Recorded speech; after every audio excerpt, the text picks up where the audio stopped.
Hey everybody, it's Bust with Battles with Bust number 170, and today we're going to be doing Battle with Trundle Timelines. And so, in terms of our intro today, I want to do it in a little bit of a two-piecer. First, we'll just kind of like highlight this deck if you're not familiar with it, and then second off, I want to talk about seasonals for a little bit. And so, the first part, the deck itself, this is something that it kind of came into existence right around when I started playing competitive. I don't think it was a hot deck like 6 months ago, but maybe 4 months ago it started to kind of pop up on people's radar. And you're looking to mainly get big chunks of value out of the concurrent timelines. And so the timelines let you swap out the first unit you play each turn with a different unit of the same cost. And so we're going to be taking our cards like Reggie, the old Pharaoh's Fancier, a 3-stat 2-drop. Not a very good deal, right? You're mainly playing Reggie because he manifests the expensive spell. But if you've played the timelines and you get to turn him into a 5-stat unit, that's a much, much, much better deal. The big play that this deck was making to look out of this kind of thought and idea is through Trundle. Trundle generates the Ice Pillar. Ice Pillar is a 8-cost card, so you get to play the 8-cost card, swap it into something big like Captain Farron, and then you get your 8 mana back, so you get to continue doing degenerate things. And so, this has been around. It didn't really make its way beyond being kind of a niche deck in the meta, but with the release of the Darkened Saga, we got a few more cards that really help push this idea forward. Those being the improvise units, right? So playing a 3-stat 3-drop, not a very good deal, right? This card gets its value out of the weapon that gets attached to it. That takes it up to that 6 stats that we typically expect out of a 3-drop. But if we have a concurrent timelines down, we get to play our crappy 3-drop, switch it into, say, something like a 3-4 or a 3-3. It still gets the equipment, it still gets the attune, and we're getting pretty big value chunks out of the cards like this. And so, again, this deck, it really popped off with the release of the Darkened Saga, and it's been kind of a menace on the ladder for the past few weeks. This was a idea, mainly like the biggest boogeyman of the format right when the Darkened Saga came out. It's kind of fallen out of favor since that initial week, but I think it's still a very powerful deck. And so you're looking to kind of plan number one is get the timelines down and then generate a big value engine. But B, this does still have a lot of value-based cards in it. It can still win a lot of the games, even without the usage of the timelines, whether or not that is getting a big shutdown with Buried in the Ice, or if it's just playing a big value game to where we're generating cards with pretty much every unit in our deck. The Wanderer generates, the Fancier generates, the Castaway, the Combat Cook, these all generate. We have tons and tons of card advantage units in here. And then we still have a handful of ways to go big, say like with Vi. If we have a 10-power Vi and give her Overwhelm, a very reasonable way to close out the game. And so I really like a lot of the ideas of the deck. It has this like really strong oops, I win characteristic to it. But even if that doesn't come together, it's still a nice mid-rangey style, more control-ish than aggro end of the mid-rangey spectrum. And so this is what we're going to be doing battle with today. In terms of seasonals, that is coming up here, should be 3 weekends from when this video comes out. And I have to kind of like start narrowing down our seasonals decks faster. I don't like how in the previous seasons we've been just getting a little bit too close to the event to make like the final decision on what we want to play. I will say at this point, I am pretty hard set on playing Mount Targon Ramp and Scouts. It's just decks that I really enjoy playing and have a lot of experience with, but I'm trying to kind of fit in that third deck. And I think the Trundle Timelines deck very much could fit in there. I think the thing we'll have to see is in this upcoming week if the Timelines gets nerfed. We should be catching a big balance patch about a week from when this video comes out. And then, again, like I kind of mentioned previously, this was the big boogeyman deck right when the format came about. There was a lot of bitching about the concurrent timelines from the community and myself. I was not immune to it. And so I wouldn't be surprised to see the timelines get nerfed in this upcoming patch. And so we'll have to see, at least in terms of the upcoming patch. I feel like timelines is going to take a hit. I think we're going to see the Tentacles cards take a hit, and then perhaps see Misfortune take a hit. I think Pirates is going to take a big hit in this upcoming patch.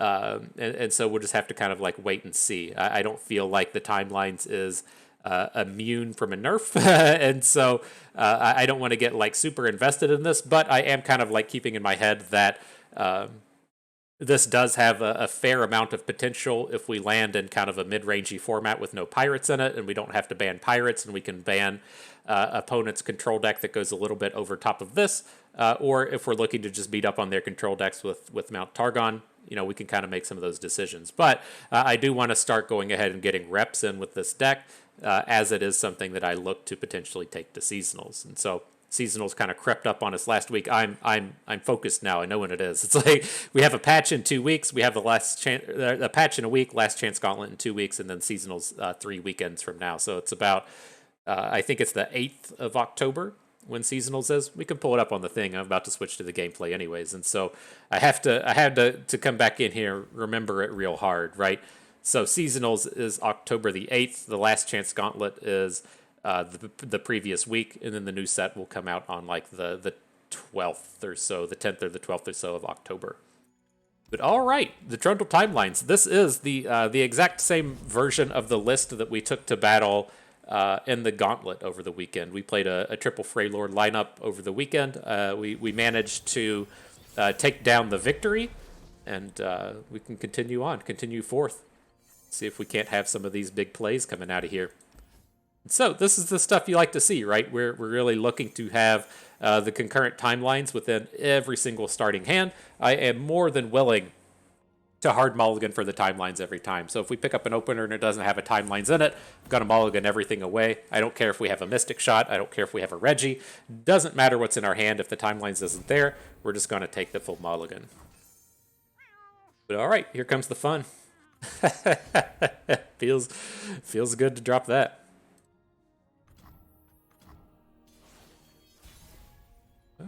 Okay, so we'll go ahead and lead in with the Wanderer. We can't play the cards off of Reggie for quite a bit, and so the Wanderer is going to put the spell into our hand.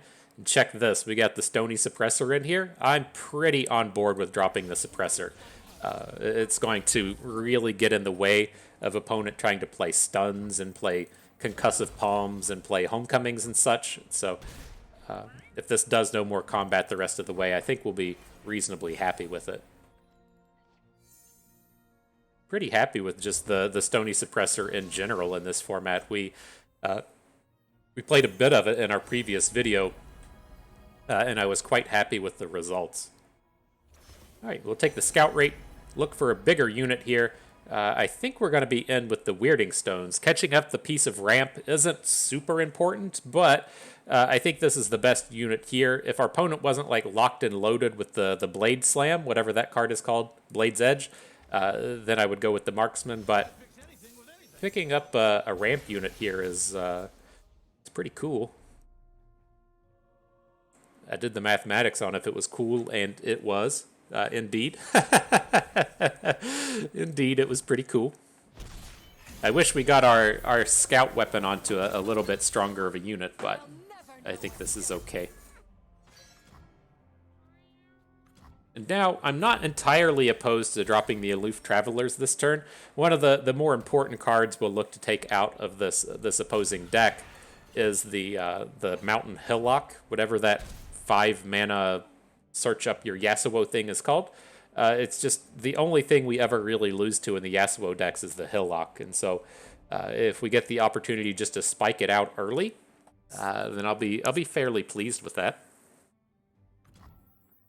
Otherwise, we can look to drop the Piltover Castaway, pick up another weapon, and then drop a stance swap. The stance swap I think I would prefer to hold on to until we have something like Vi, though.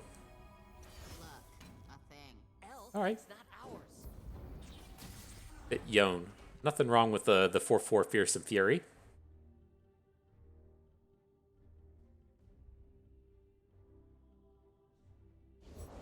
Follow the wind. And Yasuo's here. All right, we'll jump into combat. If we pull out a Twin Disciplines or a Steel Tempest or something, if he has to invest the full 3 mana in stopping this dragon, I'm okay with it. So sure, it feels a little bit better with him going the route of Combat Trick instead of Stun. It's taking him a little bit longer to get this Yasuo leveled up. Some things never dull. All right, and with the Castaway, I'm leaning towards just going with the stats on this one. Tough is nice. I just don't feel like we super need it. And then the Ruined Dragon Guard is a big boy.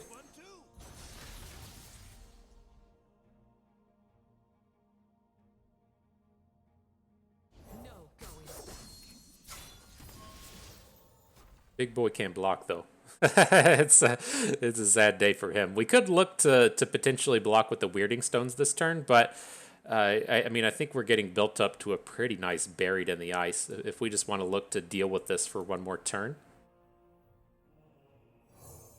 Let's get rid of Troll Chant. Not really excited about it. Don't think we need to block here. Takes us to 5. The downside to trying to go for a Buried in the Ice play is going to be his access to Deny. If we play a Buried in the Ice and he has Deny, we're going to be in a pretty bad spot. Let's pick up Progress Day. Not a really strong collection of units there. Okay. See you, Reg. Is there a world where his most expensive card is Katarina? I'm curious if that ever plays out. I think it's probably a little sketchy to go for.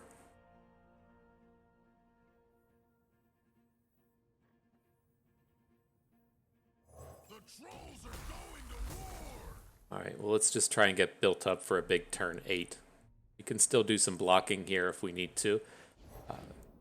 There's the Hillock, and that was the one I was mainly worried about in terms of causing us problems. Opponent can't play any more cards now, though, right? They only have 1 mana left with our Suppressor on the board. It's like, we haven't attacked yet. We could look to stance swap onto our Weirding Stones and get 2 big attacks in this turn. I think I'm actually on board with this.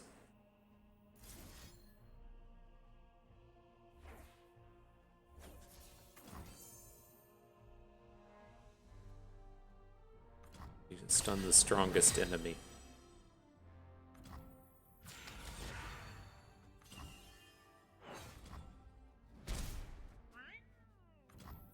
Coming at you with the scouts, bruh.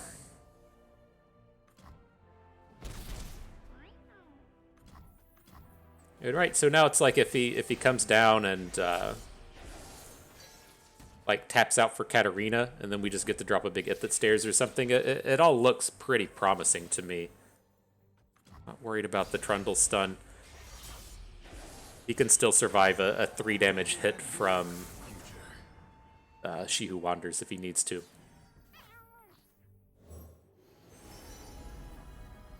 What do we got here? We'll just go with the big one. So the Mind Splitter comes down, we get all of the mana back. Trundle gets a sweet flip. Pretty good, pretty strong.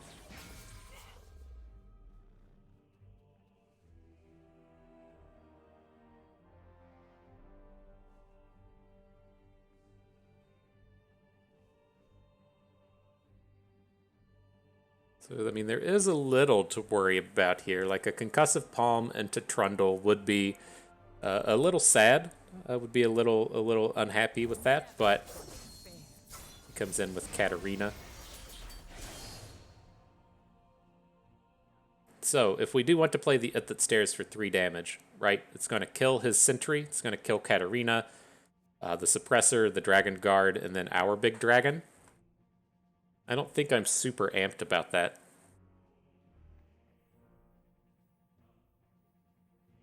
You dropped something. I dropped everything.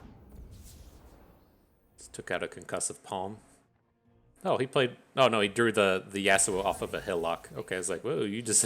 you played the wrong Yasuo. I can see you're still Tempest up here, but wasn't the case.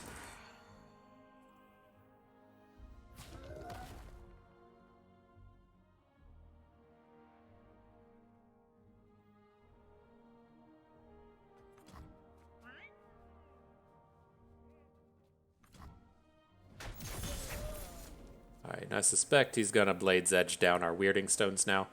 That's fine.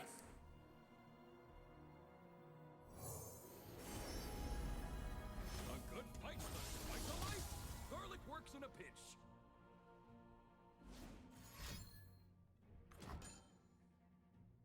You did it, dude.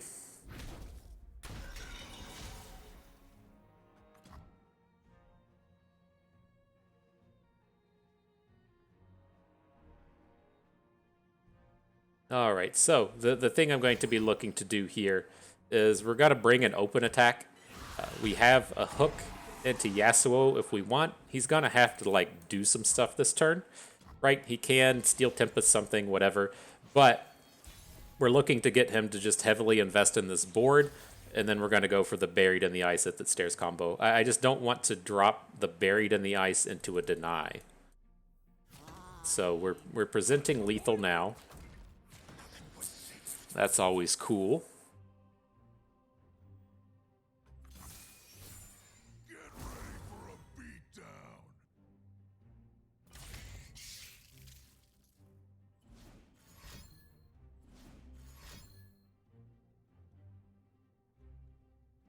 No more running.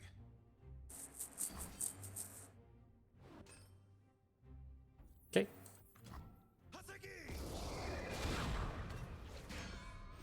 Yasuo's strikes all over the place.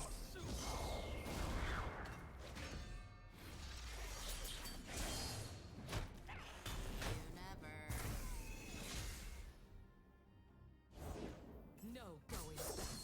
Here we go.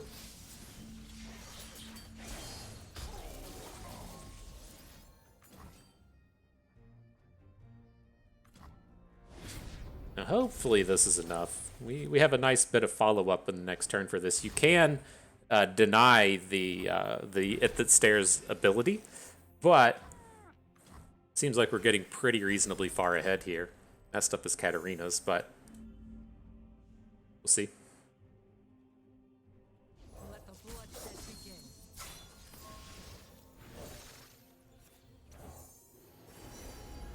begin. All right, who's our big one? Let's go with the Vandal Gunners. All right, Spell Shield here could be quite relevant. Brings deny, sure.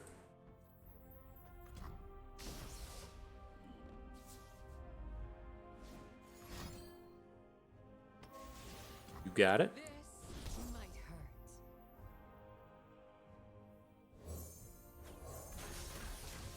To the point. Interesting. Well, I guess what's going to happen is, well, we still have to just take down this Katarina, but he's going to get a rally once the turn starts, and then the Hillock will kill our Vandal Gunners, right? So we just shouldn't have played that equipment.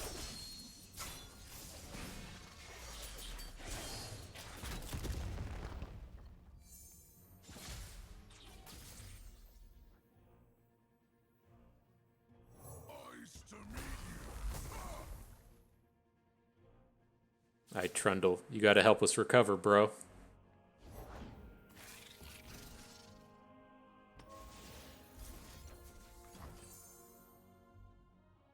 Might be dead here.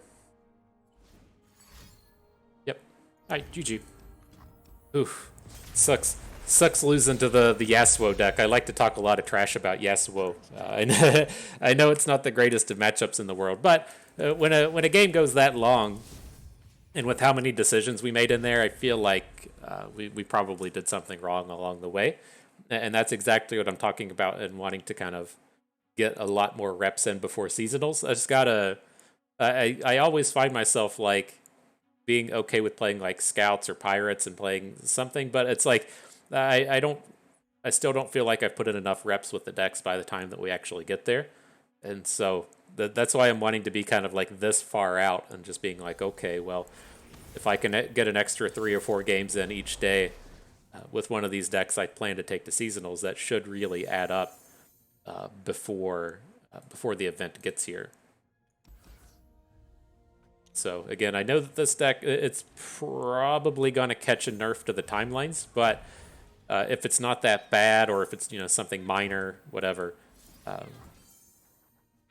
then I don't feel like this will be wasted.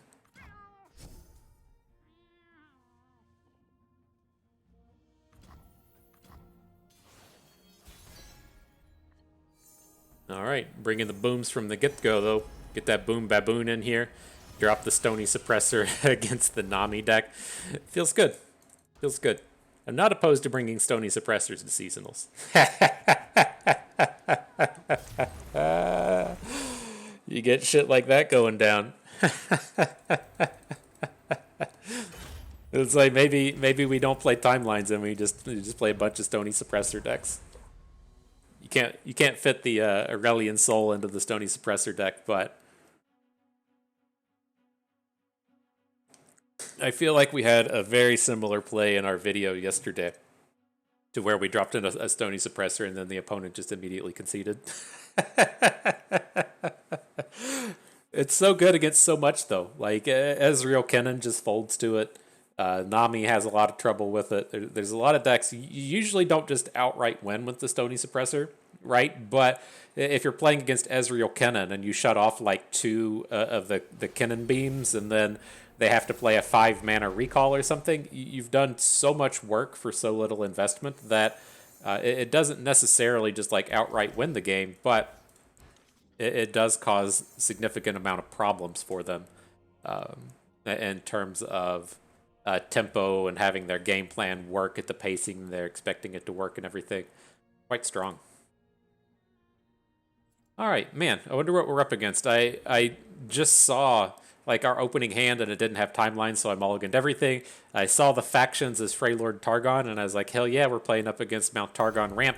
But this is some kind of Braum Ornn number.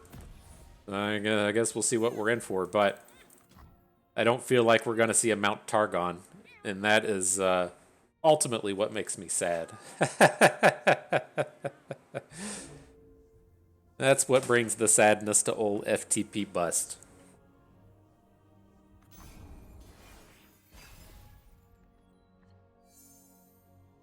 All right, no rush 15. Somebody will play a unit eventually. It's like we're playing Path of Champions. What are we in for here? You do have to watch out for this dumb shit when you're playing with quick attack units like Caitlyn. So say we attack with the quick attack Caitlyn. He blocks with the Unscarred Reaver. We deal the 2 damage to it, or we deal the 3 damage to it, and then if it survives, it gets the +3 attack and gets to swing back. So we have to ask ourselves, are we okay with trading Caitlyn for a Troll Chant? And I think I am. I don't have that much of a problem with it. We do have to kind of now secondarily worry about the flashbang traps hitting these, whatever we're calling these units these days, these Scar Groundsy kind of things, but I think I'm okay to go in here. I mean, maybe this was just a mistake. She just plays too much into our opponent's themes, but... Or maybe we should have played Caitlyn and then just not attacked. Just doesn't feel spectacular in terms of... the value we're getting opposed to the incidental value our opponent gets, like we're actually just playing into their strategy a bit. But I think we'll be okay. The big thing that should come forth in this matchup is the Buried in the Ice. And it should be fairly devastating against our opponent's game plan. I'm just going to go with the Pot of Pain in this one. I'm not envisioning our units dying, and then I'm not envisioning us getting 2 good attacks in the same turn. And so I think it's fine to just pick up the Pot of Pain.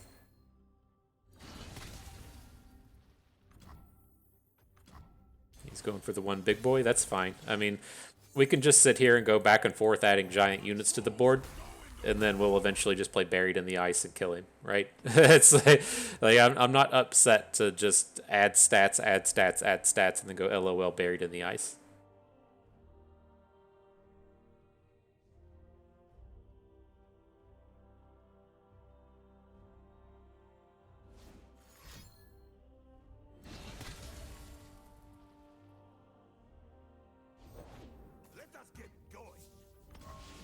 Make sure when you're going to play your Buried in the Ice, you say LOL when you do it. It's kind of key.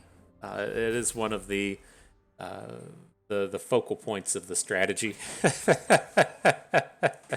Saying LOL as you drop the buried in the ice. Let's show our friends the door. Have you met my shield?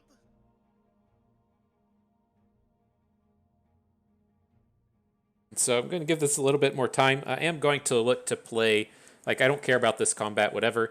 We can look to potentially Mystic Shot the Braum. Not really worried about it. I'm going to try and pick up the buried in the ice at the stairs combo. And so I want to get Revna down. She gives us a shot, right? When we do boost all of our unit stats, there's quite a few of them that we can still draw, but looking to just pick up the Ithit stairs if we can. Landed on Trundle. It's a bit of a low roll, but whatever.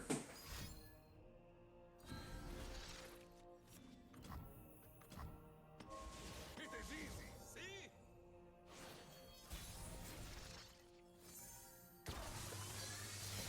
There it is. All right, we didn't we didn't hit one of the big problematic units. Look, a thing. We'll go for the aloof now. Good chance we get to discard an Ornn, which we did. Now I'm just kind of envisioning we're going to add another unit and just pass. We'll go into his next turn and then try and drop the buried in the ice. I mean, I guess it's a card I could very much see being in his deck as well. But I think this is good.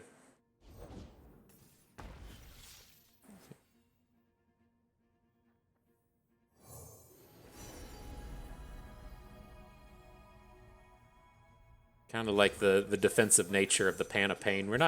Don't really need the mana at this point. The Scar Maidens will know my name. This is fun, yes? Would be annoying to lose our Trundle, but I think this is fine. We can take the hit from the Reaver if we want. I mean, probably not a ton of reason to do that. We can just add the block in. And then the downside to having our Trundle fall here is I want to add the pillar so that these other Trundles will flip.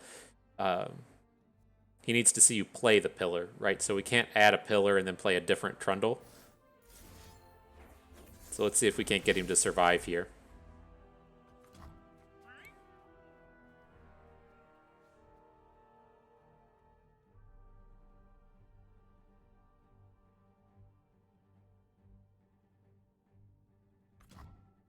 Worthy of the Winter's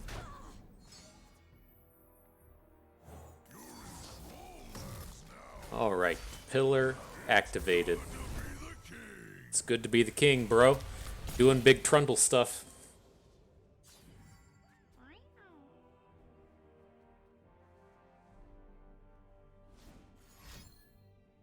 Is he gonna spend his 9 mana on a buried in the ice? Oh, Bellows Breath. You don't even lose any units.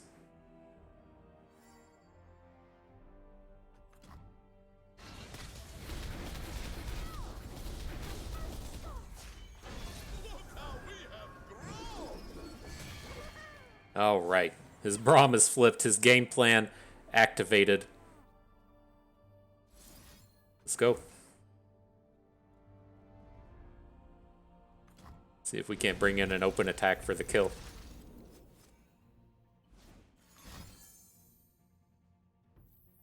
Unfortunate.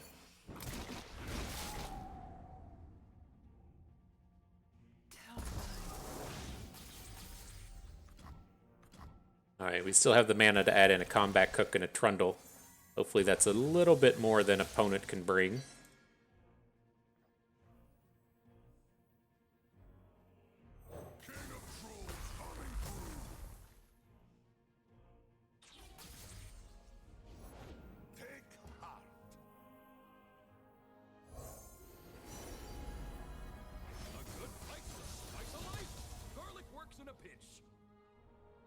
We'll pick up the stats. He's boosting his Braum short thing. So it looks like we should be pretty close to lethal here, right? Say he blocks our Trundle, we're hitting for 12 plus 4, 16. And then we have the 5 burn in hand. I think we're okay. Even if we only hit for 12, the 5 burn should be enough to carry us the rest of the way.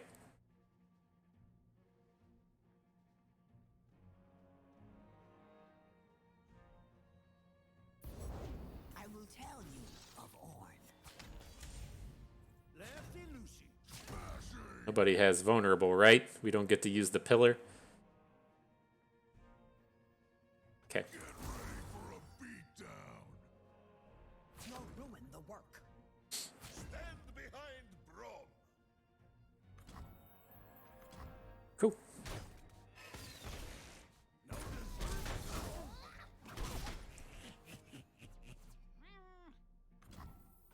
Are we there? Have we done it? We got these sweet burn spells in our hand.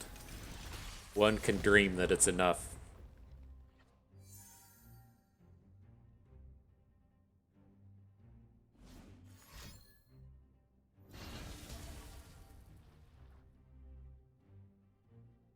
It's kind of awkward having these orange forges on the board and not being able to fill out with units. I bet the Nora decks just kind of LOL at this thing happening to where it's like, cool, I got 6 units. You can only have 4. I guess somebody's getting through in combat. This is fun, yes?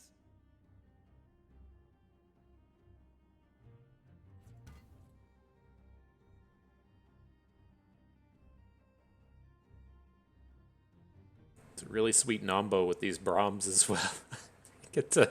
we get to combat the Brahm, and then he doesn't get the additional units out of it.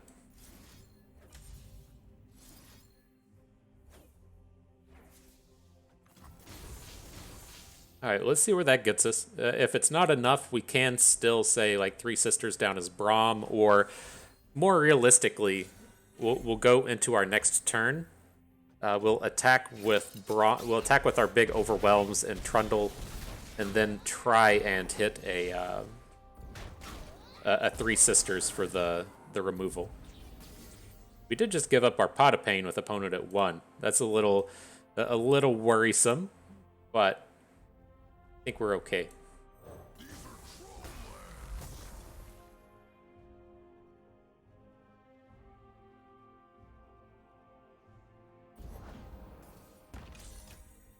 All right, got to do a little bit more work.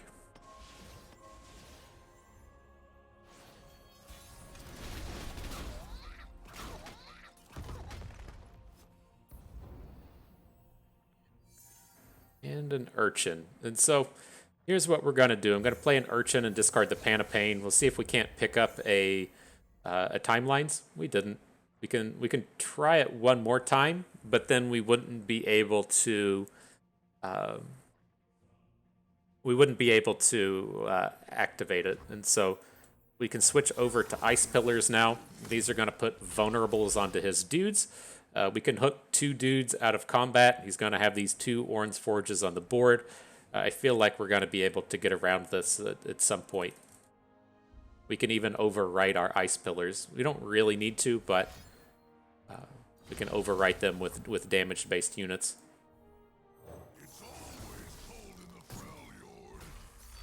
It's always cold in the Frail Yord.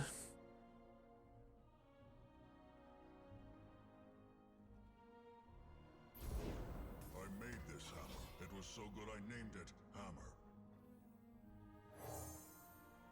The sun got me good. All right. I'm ready to attack. Again, we can 3 Sisters and tomb away whatever blocks Trundle, and then that will give us a direct path to victory. Opponent shouldn't be able to Flash Freeze here. I guess you can play like the physical card Flash Freeze, but he's going to have a lot to stop all of this. He needs a card for our additional Urchin, and then he needs another card for our 3 Sisters. Only has 3 mana to do it.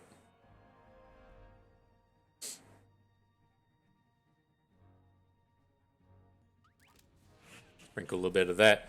GG. And so, see, I mean, it's possible.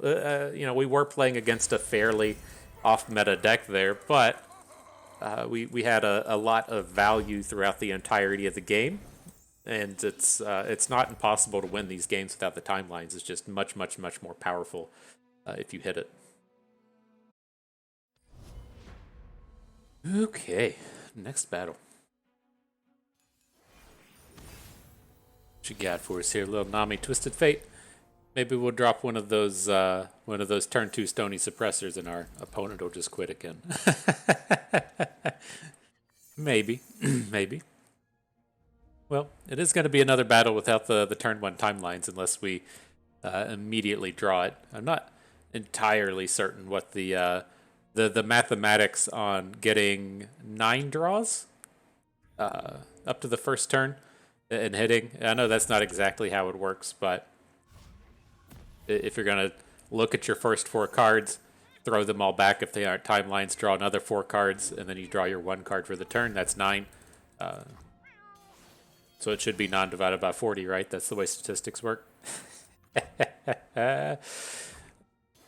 I may not be good at the mathematics, but I do know that's not how that science works.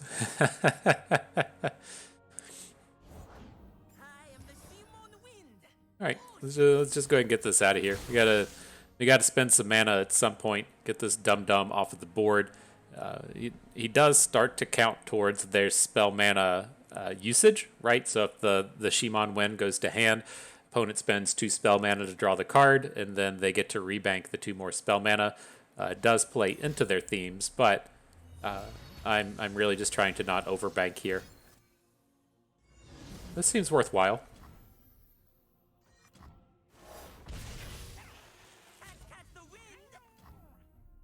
It was a very heavy usage of the mana. All right, take the combat reel. Always a good one. Oh, I was waiting on the next picture, like we already had our timelines. We did not. We did not. We got here. Take the fearsome. The fearsome can be, quite useful against Nami. They tend to just play, Shimon Winds and play double troubles. It's fairly awkward for them to have a 3/3 on the board that isn't Shelly or Nami. And so if they have Shelly or Nami on board, then you have a whole different set of problems. But it should be tough for this unit to get blocked at the current state of the game. You're bluffing. You're bluffing, Steve.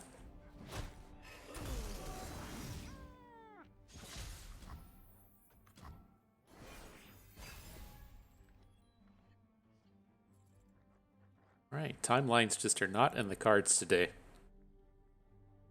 Sad noise.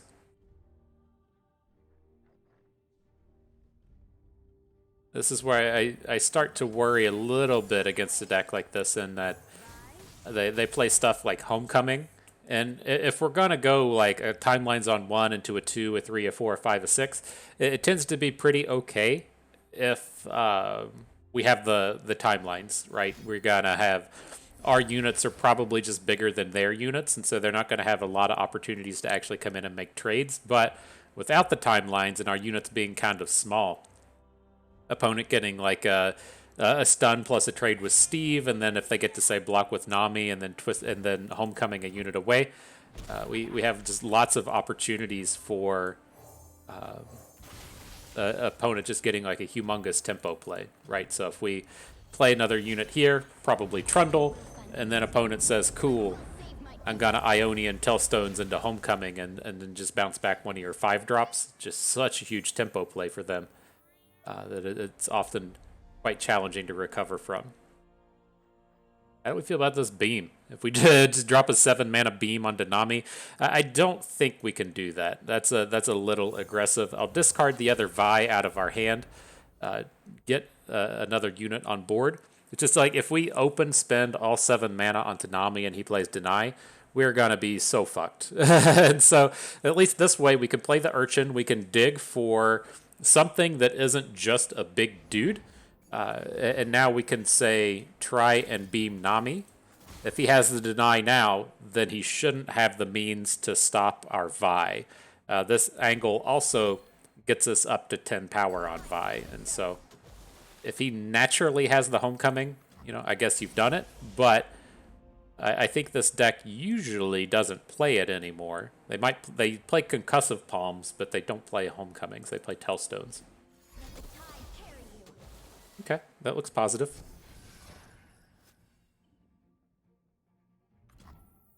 Hit 'em where it's trouble. Coming at ya. Terra coin. We're going to hit with everybody. If he wants to take the value hit with the Disciple and let the 5 damage from the Combat Cook run through, completely okay with it. And then if he wants to, say, trade the Disciple for the Cook and the other Disciple for our Zonite Urchin, fine with that as well. What technique is this? Okay. That's how we do it.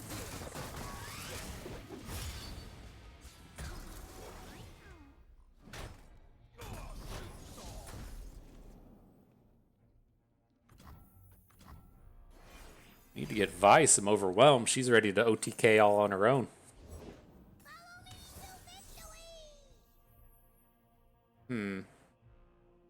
Not a lot we can do about this board. Let's just pass. Okay, now that we're at the spot to where we're going to take damage, this is okay. So we can skip on the block, and then we can look to just add dudes. It's if like he's punching in with that attack, and we go to Static Shock, and he casts a bunch of spells. We're going to just start running into a bunch of issues. And so I would like to build up to this Buried in the Ice, and not just get like. There's a real chance you get OTK'd right there if he gets to say play like the 1 mana trick and a Wuju style or something. Just a big opportunity for burst damages.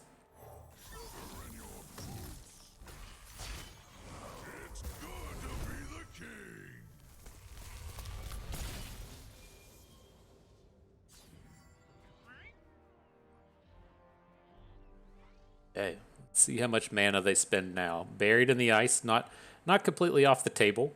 We could also look to put the Sandsworn Amulet onto Vi, and then hook Shelly out of combat.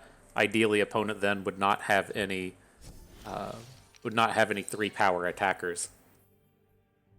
I think we can at least like lead with the Sandsworn Amulet. I'd like to pull off a Buried in the Ice this turn, even if it means opponent homecomings Vi back to our hand.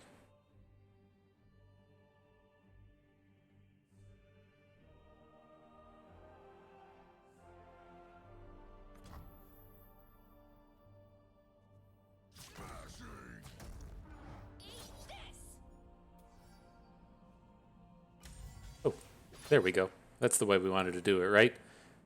We hit for 3 to face. We have 3 burn, or 17 to face. We have 3 burn in hand. He's probably going to do something, but again, I want him to spend a bunch of mana, do whatever to build up his board, and then let us play Buried in the Ice. I don't really care if Trundle dies here. He does have opportunities to like get a blocker in front of Vi, but she's never going to get killed here. Maybe I shouldn't say never. These are starting to be some fairly meaty units, but I think this is fine. There's the Tellstones. Returns Trundle, keeps Shelly on the board.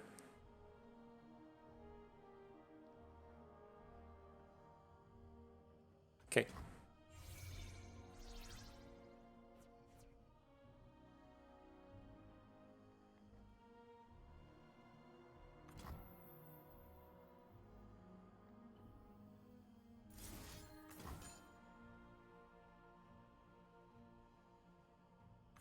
All right, so that'll buy us a bit of time. We shouldn't just be getting killed next turn. that's step 1. Just don't die.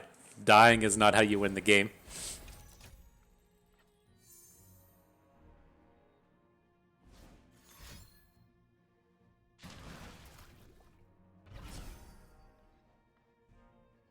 And I'm looking to get at least Reggie and Trundle onto the board.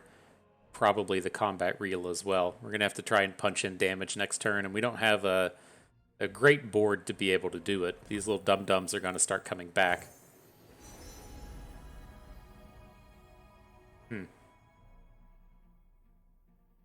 Feel the Rush. It's like, I'm really interested in Feel the Rush, but it feels like it's just too damaging in the face of a deny. I think picking up Wildclaw Ferocity is okay. It gives us an opportunity to morph either Reggie or morph the Ice Pillar next turn, and maybe punch in some of that extra overwhelm damage.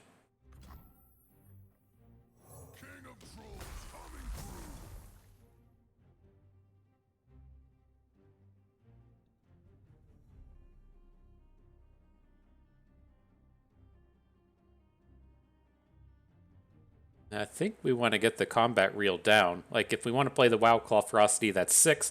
The other thing to look towards here is maybe a Fury of the North out of the Three Sisters, which would take 11 mana, which we can manage. Right? We can put the combat reel onto something, attack, refill that 1 spell mana, then we'll still have the mana for the Wildclaw Ferocity and the Three Sisters.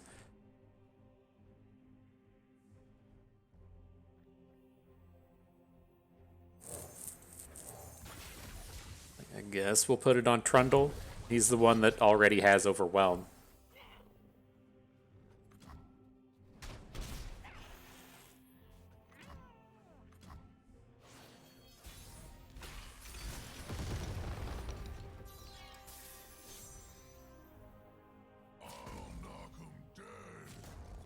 Trouble coming at ya.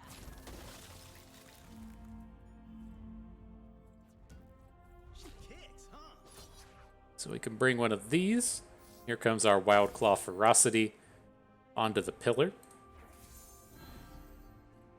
Game says we're coming in for 21. Nothing could go wrong here. We could never be denied a lethal. But, you know, this does give us quite a bit of opportunity in terms of winning. With the 3 damage from Three Sisters, 1 from the Shock, 2 from the Mystic Shot. We have some options. Looks like he's going to have a Concussive Palm or something for our Trundle. Not ideal.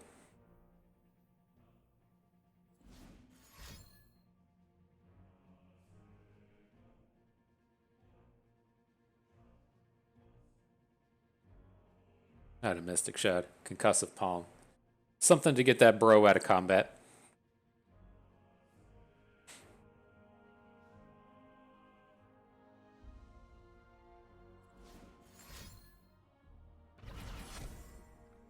Interesting Eye of Nagakaboros. So he brings a Concussive Palm. It's going to shut down our Trundle. Nothing we can do about that. We do get a kill onto Shelly. And then he's got these 2 dumb elusives that we still need to deal with. Alright.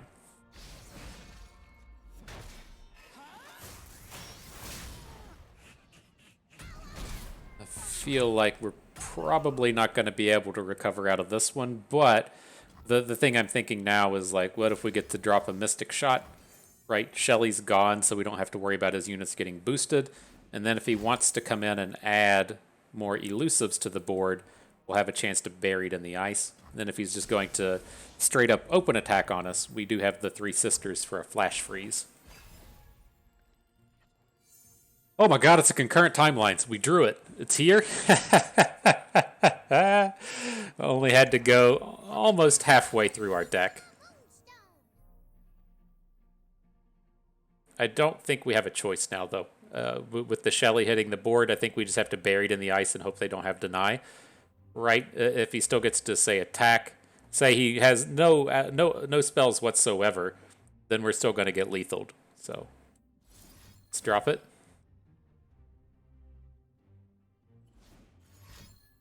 It's like a deny. GG.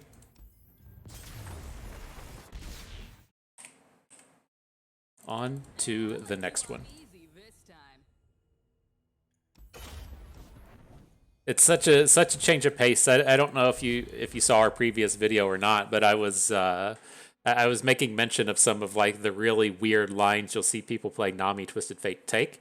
And it wasn't to say that our previous opponent was not good at the game. They're clearly good at the game because they made masters. Or I'm talking about the person in the previous video, but they're making like really weird plays, and we got to like turn 8 or turn 9, and they still hadn't presented a way to flip their Nami. And it's like I'm pretty sure if we were playing someone more competent with the deck and seasonals, we would just be getting murdered right now.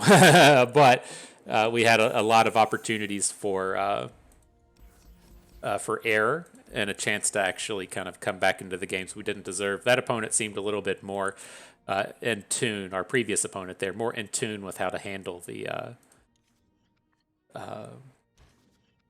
deck.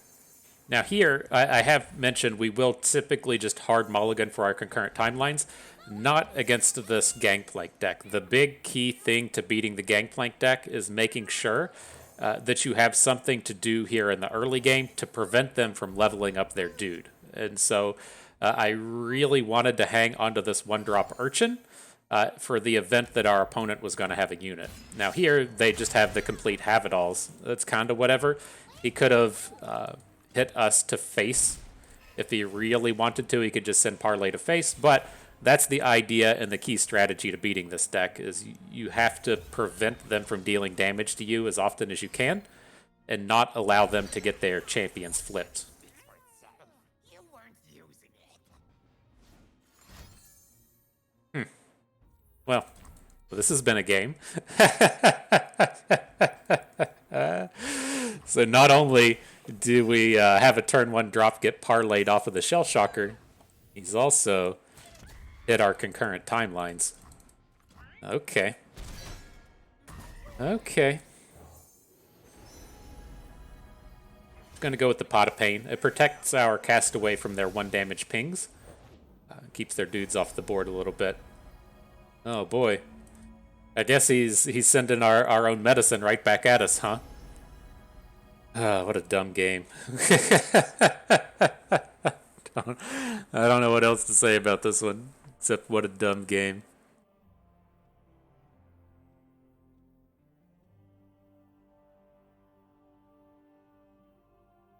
All right, you picked the one with the most stats on it. Good job. Good job.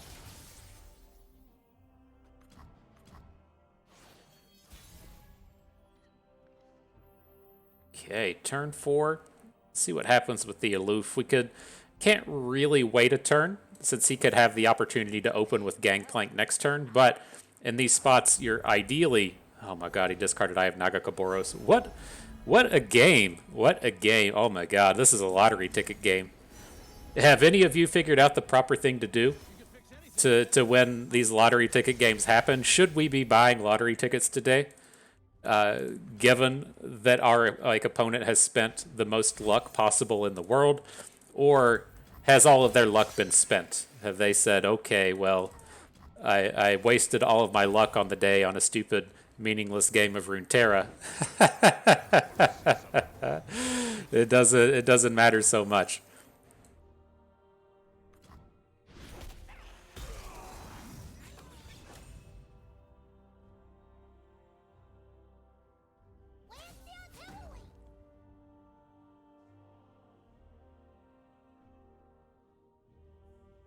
So yeah, we miss our timelines. He has the double answer on the first turn. Black market merchants into our timelines, then immediately follows it up with 2 improvised units. We play our aloof travelers, our key combat component to getting rid of their big champions. He discards Eye of Nagakaboros and then immediately picks up a Gangplank. I mean, that's just the way that I've put together the mathematics. You might have used a different equation or something, but Iceberg 4 is no stranger. No stranger to the RNG. Wow. What more can you say but wow? Alright, well, we're getting pretty low in health. We're just going to have to add 2 cards to the board if we can. So I'm looking to add the Combat Cook and the Flame Chompers. We can still come in and hook out this Powder Keg and maybe get a potentially good attack somewhere else. But again, the big thing we're going to be shooting for is I don't want to be losing out on our width to our opponent here. So we're just going to take the simple attack. see if we can't build up some board. We still have some opportunities, right? We can Buried in the Ice. We have the Buried in the Ice Ithid Stairs combo, and so that's what we're going to start to look to save up our mana for. Scoops on your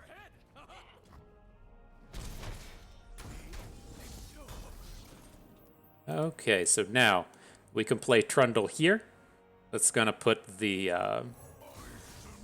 pillar into our hand. Next turn we can play Pillar. We can follow up with Buried in the Ice, and then look to AoE away the landmarks on the following turn.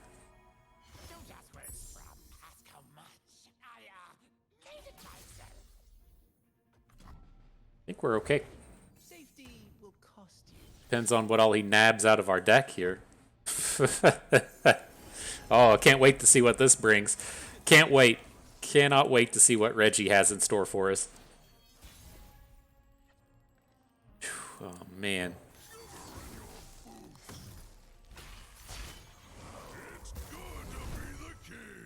It's good to be the king.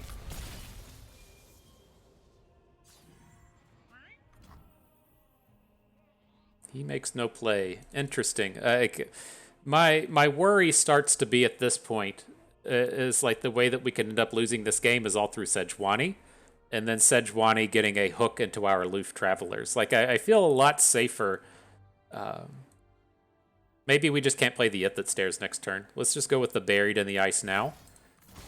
And then if he follows up with the Sejuani right afterwards, we'll at least kind of know what we're in store for. But this is how you lose the game from this point. We are exceptionally far ahead. But if he has a Sejuani onto our aloof and then overwhelms that last bit of damage in, we're going to die. The way that that would come about is we play Ithid Stairs and then he plays Sejuani after. So again, we may not be able to drop the big combo next turn. It just depends on what they play out and how these things sequence.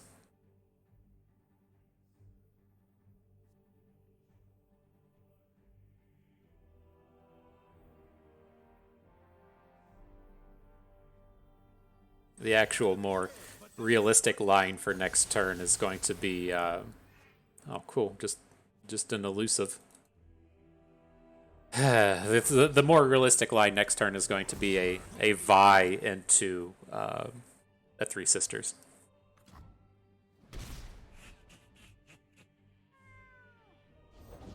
Patient, cautious, and quiet. This is our fate.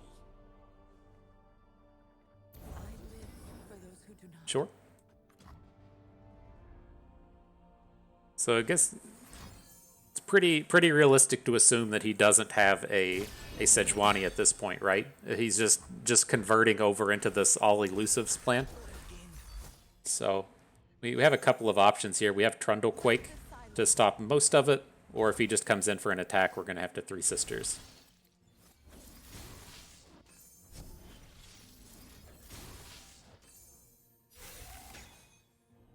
Still very losable. They have a lot of 1 damage pings.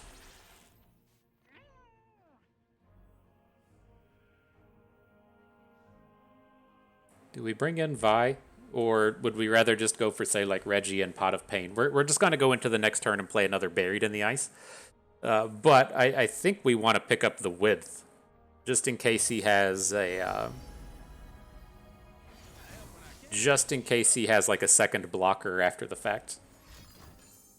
Oh, there we have it.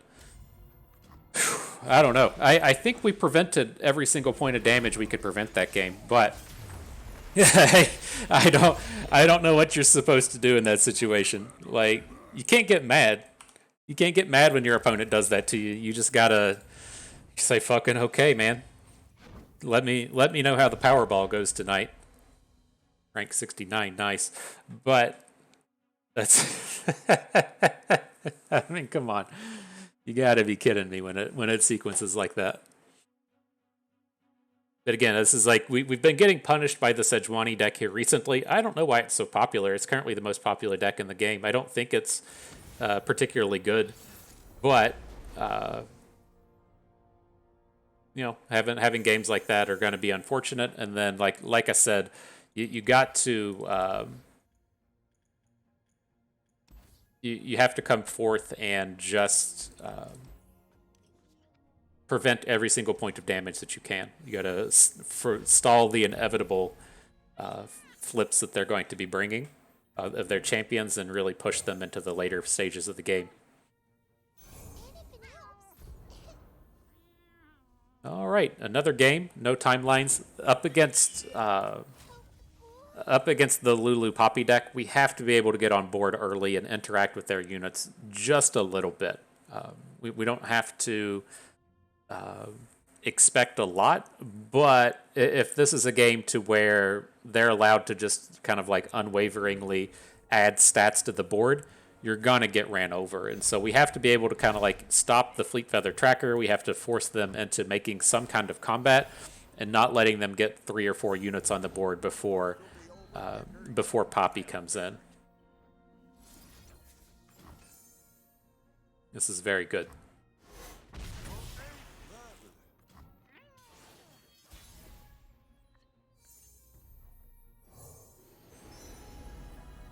All right, I don't want the Shepherd's Authority. I want to be able to block every single time. The scout weapon's not that spectacular here, but we'll take it. It's better than no blocks.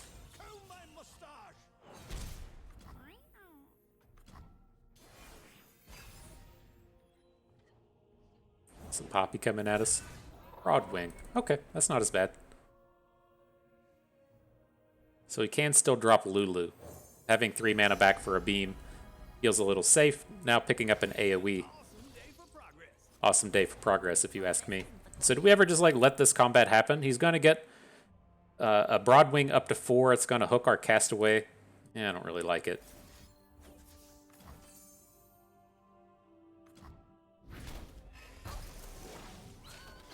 Make him put in the work before we play the Wings of the Cryo Phoenix.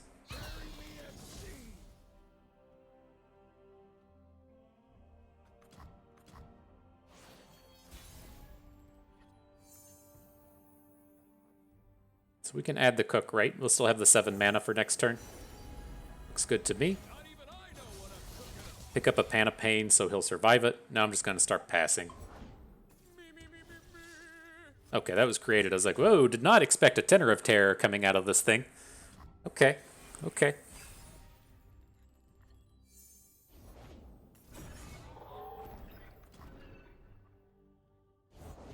If you want something done right, let me do it. Cool.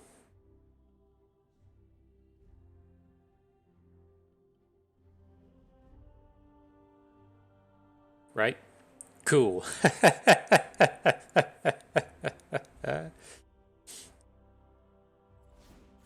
Save 1 unit. Sure thing.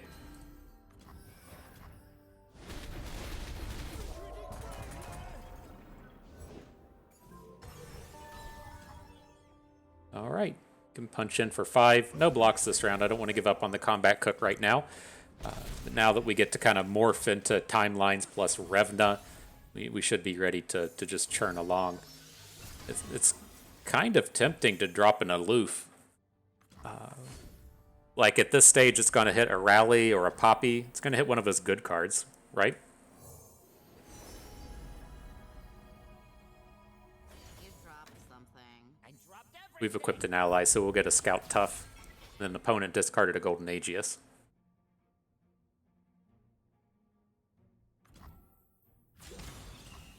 Look at this. I can attack twice in the same turn, too. Alright, GG. GG. We were able to achieve victory in a game without a timelines. But see, that's the kind of space to where this deck is good, right? This is very good against Scouts. It's good against all of the Demacia-based rally decks. It's good against that dumb Sejuani deck we lost to.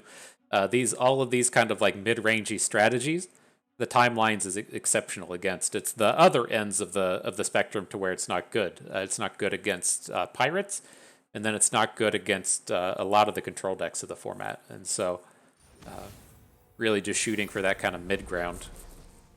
Good old Vengevine. Vengevine here is in the similar camp of old FTP Bust. I played this guy the other day in a nice Mount Targon mirror match, and it really just made my morning, you know? It doesn't take much if I'm go to the gym pretty much every morning. Some of those days are just cardio, but all of them involve some amount of cardio where I just started playing Runeterra. That's where I get my a lot of my practice in now. And I was really hyped to just see how miserable the Mount Targon mirror match was going to be. And it was pretty bad. It was pretty bad. As one could expect. There's a lot of RNG involved in that matchup. I was able to take down the victory. I had a little bit better draw than they did, but you know, it was a nice way to start the morning. All right, here I'm not quite ready to soak up the mana gem. We may not get any better usage out of this blue sentinel. It might just get removed from the board before it really gets a chance to pop off, but let's wait and see if we can't incorporate it into our mana just a little bit better. And now I'm going to go with the Pot of Pain. I want our units to be able to survive in the middle of these combats if they can. Teeny Dactyl is going to be absurd. 6/6 will get an impact and get to flip it for the next round. Welcome to playing Concurrent Timelines. I hope you're having fun today.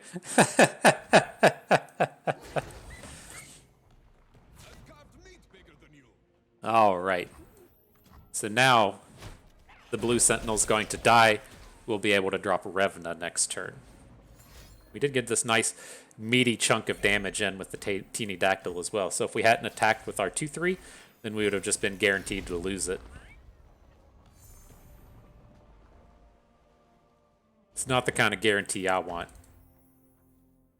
We ever swap out of this and just cast all of our... Nah, that feels a little sketchy. Little sketchy. Probably just want to go big again. We don't need the lifesteal.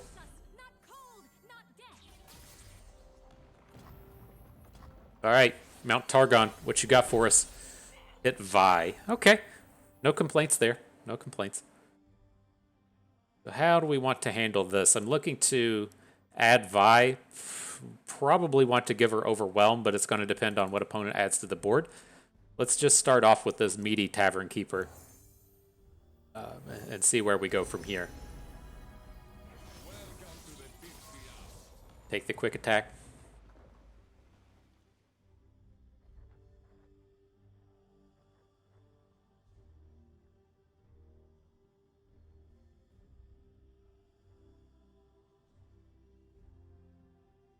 Did you hit your good card, bro? Are you going to drop Aurelian Soul on us?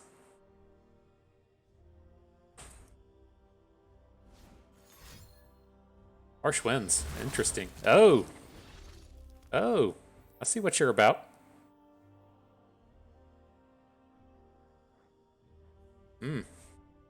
He did hit on his good card.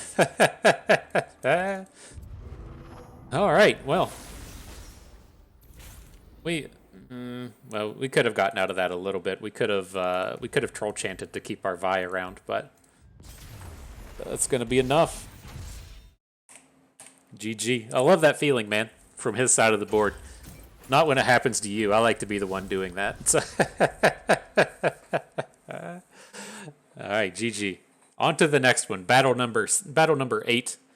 Let's see how this goes. We've drained all of our LPs away, but that's all right. We're learning as things go along.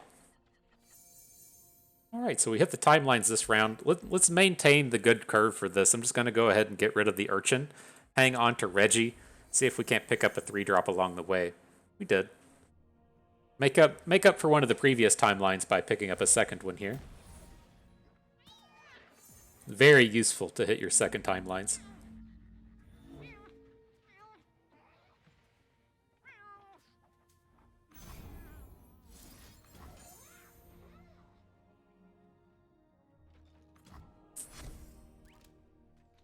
Uh-oh.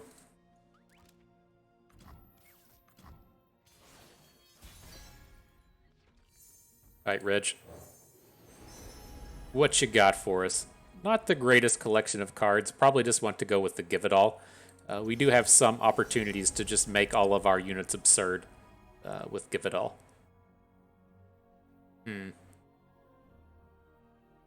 Pretty weak set here, though. When I can. Shut up when I can.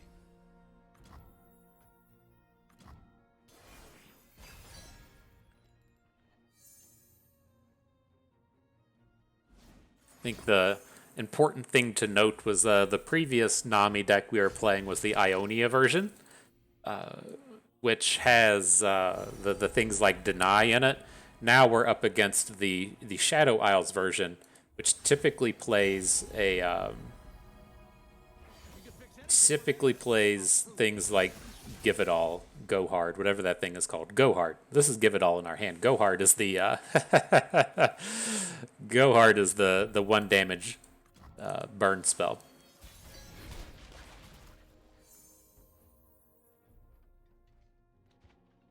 We willing to keep playing on curve? Well, let's just drop the Tavern Keeper out of this one.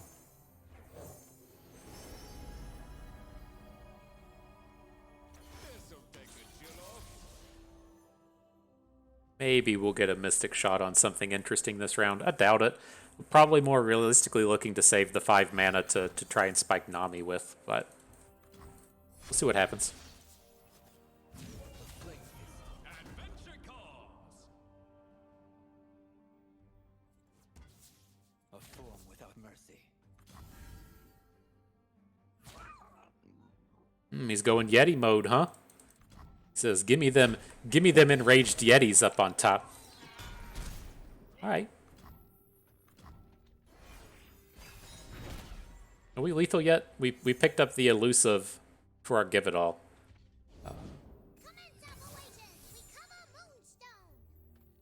We're close. We're close.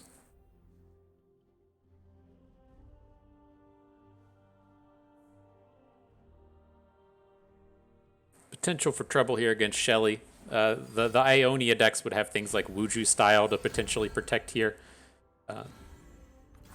But this deck does not.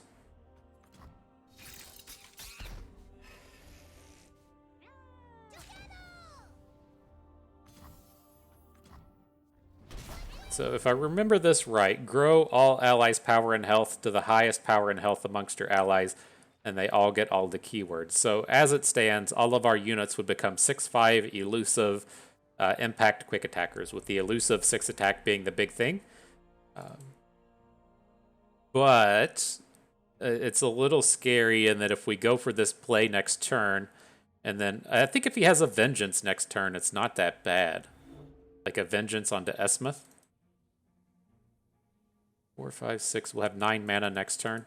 Okay. I'm not quite ready to discard the Aloof, though. I could see discarding Mystic Shot, but the Aloof I kind of want to hang on to a little bit.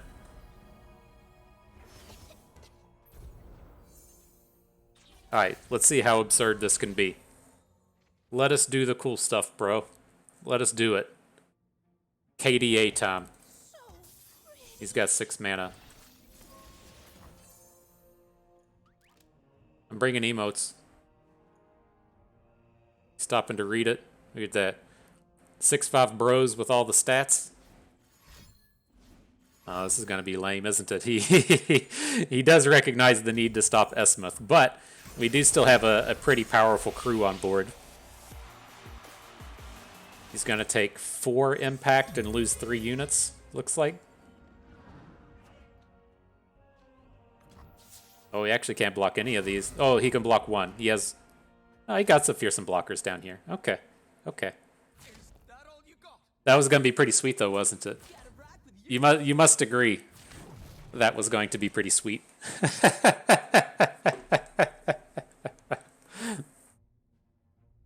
Come at him for the 24 elusive damage.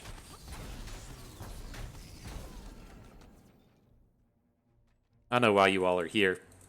You wanted to see the sweet plays courtesy of FTP Bust.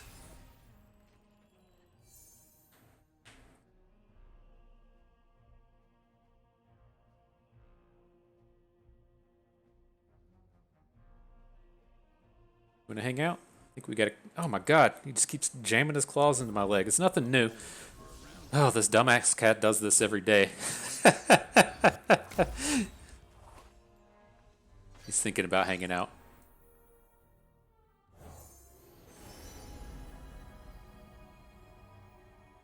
We're not going to have any challengers. Guess we just take the benefactor. Well, the Swiftwing Flight does have challenger on its own, but Look, a thing. I don't think I'm super excited about it. Come on, dude.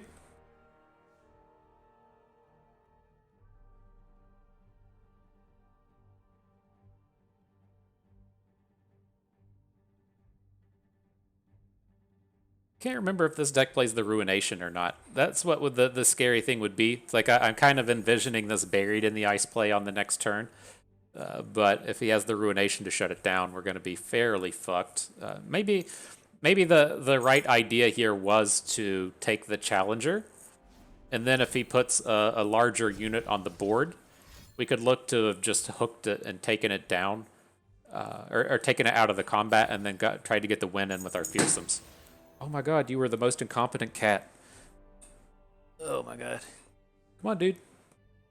Don't worry. Don't worry about us playing a game or doing something. Come on. Come on. Yo, want to see a cat? Come on. Oh my god, this guy's dumb. Not you ruined me like Viego. I'm sure I'm sure you are at a competent level of intelligence. The dumb one here is this cat. All right, I was hoping to hit Fearsome or Overwhelm or something with this Castaway. We didn't hit. I'm worried about getting hit by a Ruination.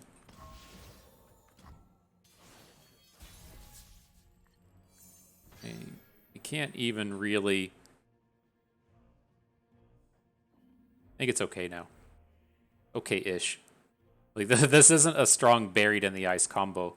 Man, I mean, do we can't just play It That Stares and most of our units won't die. Then we could maybe switch it to an Overwhelm. I don't like any of this. How much damage is this? 24? Then if he plays one unit to block the Ember Monk, it's like 6, 7, 8, 12, 15. Okay. I think I've convinced myself that way.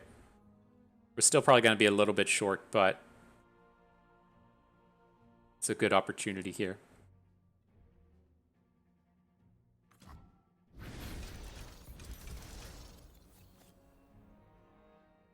And I think we can reasonably recover from a Ruination if that's his play.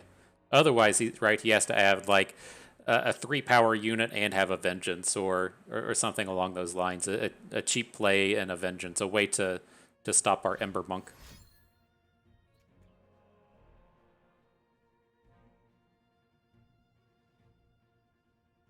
Uh-oh, he's got this big spell out here in the middle. Uh-oh. Vile Feast. That's not the biggest of spells.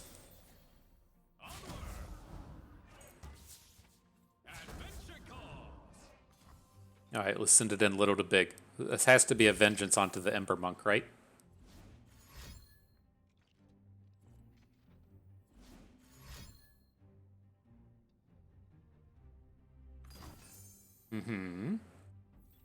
We hit for 11. Get them to 5.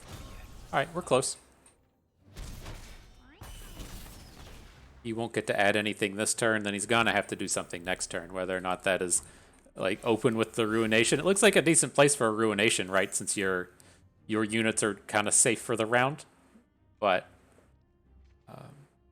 let's see. Let's see what he adds.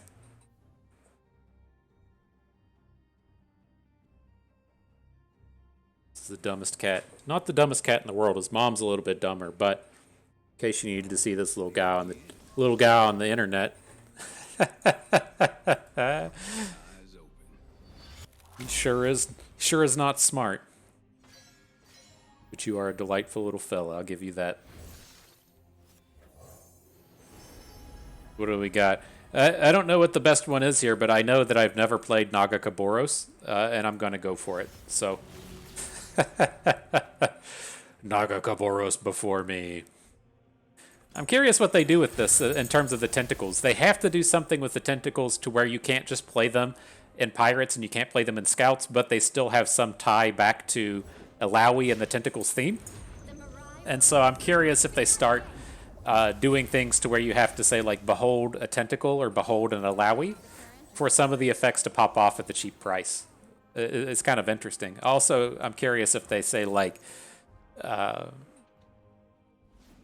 make Eye of Nagakaboros cost like 7, and then if you behold a tentacle, it costs like 4 or something. Kind of like how they have hidden pathways, but with hidden pathways getting nerfed to oblivion, I'm kind of feeling like they're gonna call the tentacles a mistake and then just kind of brush them off to the edge and say, no, well, you can't be right about everything, and we missed on one. All right, I think we're good here. He had another Twisted Fate in hand. It's making an attack, okay. We'll get our spawn 2. Bring in the heat.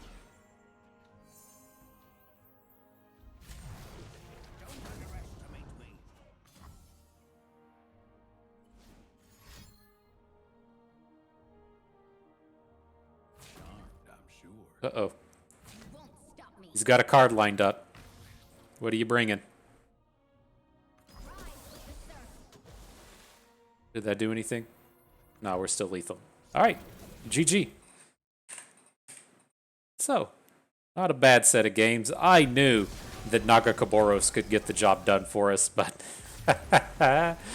he certainly came through. But good games nonetheless. We can get this pulled up again and talk about it a little bit more. And so, yeah, like, as I kind of stand right now, I'm looking to play Mount Targon Ramp going into Seasonals. Don't care. Nothing is going to get nerfed in that deck. The format may change a little bit, but I don't think it's ever going to change to where I'm not playing Mount Targon Ramp. It's just going to happen. Strap in. As far as the other decks, though, like I can see a lot of nerfs happening up to Bilgewater.